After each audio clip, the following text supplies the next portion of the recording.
everyone. I am really excited. I'm teaching retreat this weekend, so I'm feeling really excited about that retreat. It's a dream retreat, and um, it's really interesting when you're planning things, how things go exactly how they're supposed to go. And this is a retreat that I love, and I've been teaching for a long time. But it's just always so interesting how every year it's always so different and wonderful, even though it's something that I've been doing for a long time. And our dreams are really important. We come into this world with so many dreams in our body and so many dreams that are living within us. And when I think about getting to our dreams, our life dreams, the dreams that we want to fulfill, the ways that we want to live in our lives, and the ways that we want to give our gifts to the world and to each other. Um, how can we give our gifts to the world? What lives inside of us that we really want to give away? I think that there's several things that are required, and one of them is in this poem by Mary Oliver, and I love this poem called Dogfish. This is Dogfish by Mary Oliver. Some kind of relaxed and beautiful thing kept flickering in with the tide and looking around, black as a fisherman's boot with a white belly. If you asked for a picture, I would have to draw a smile under the perfectly round eyes and above the chin, which was rough as 1,000 sharpened nails. And you know what a smile means, don't you? I wanted the past to go away. I wanted to leave it like another country. I wanted my life to close and open like a hinge, like a wing, like the part of the song where it falls down over the rocks, an explosion, a discovery.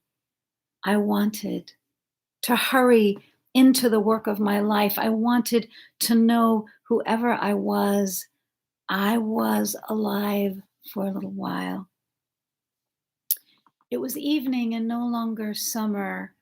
3 small fish, I don't know what they were, huddled in the highest ripples as it came swimming in again.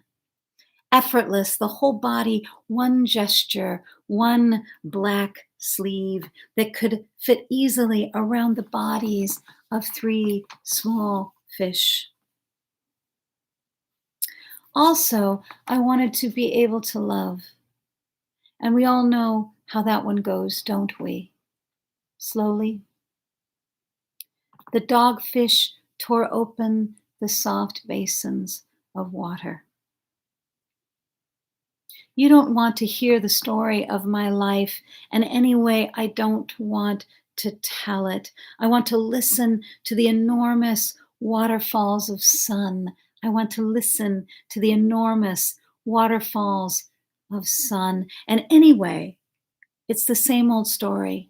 A few people just trying one way or another to survive.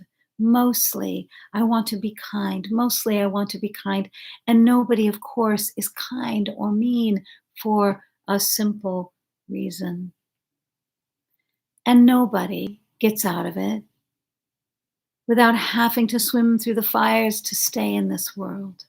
And look, I think those little fish better wake up and dash themselves away from the hopeless future that is bulging toward them. And probably, if they don't waste time looking for an easier world, they can do it. And probably, if they don't waste time looking for an easier world, they just might do it. They can do it. Okay, so how much time have I wasted looking for an easier world? Right? It's interesting to think about, all of the time that we spend trying to make things easier than they are instead of accepting things as things are, and then doing whatever we need to do.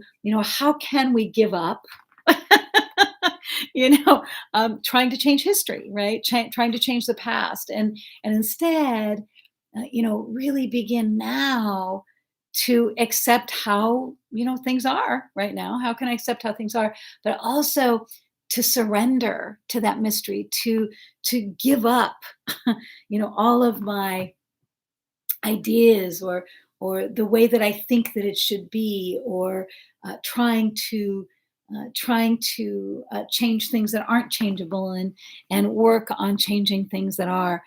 Um, so I just wonder how we can surrender while making the steps and taking the actions that we need to take. And one of the things that I notice is that we get really expedient about things, and that there's just this push. Like, I've noticed that even,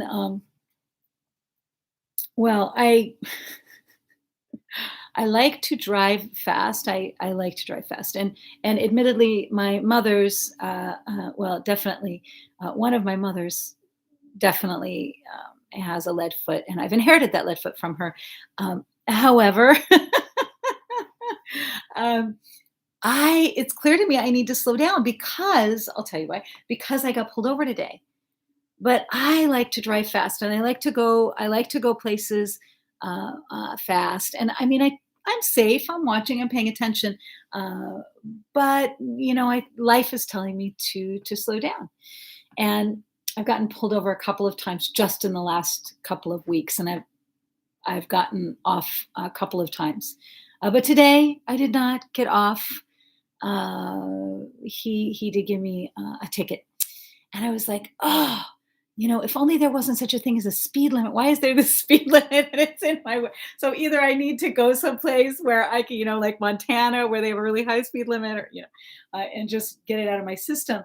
But it's clear that I need to slow down, and I need to surrender to the fact that I just can't drive the speed that I want to drive, and that there's a speed that I need to drive. And I know that because I am, ending up with the mystery telling me to slow down.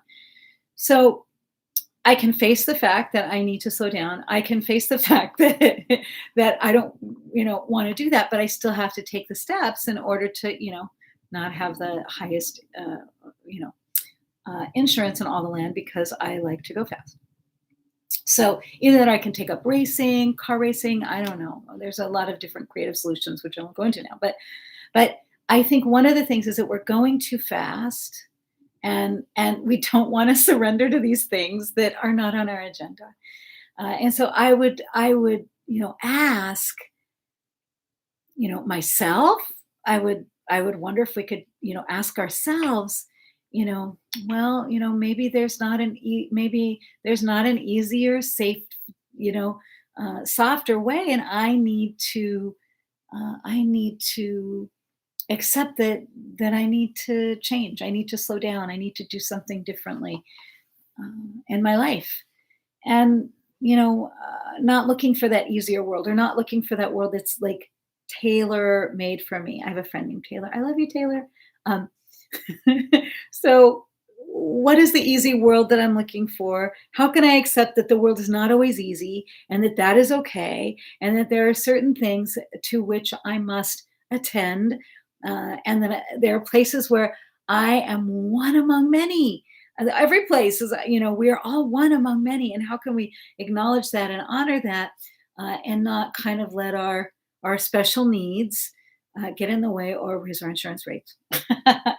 Anyway, I want to hear about acceptance and surrender and right action. And what are some of the actions that we can take to face things, but also to not look for that easier, softer way, and to really take the actions.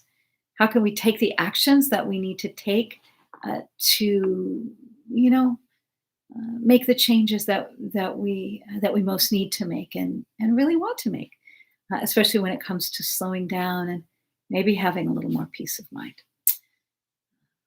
Thank you. I'll talk to you next week.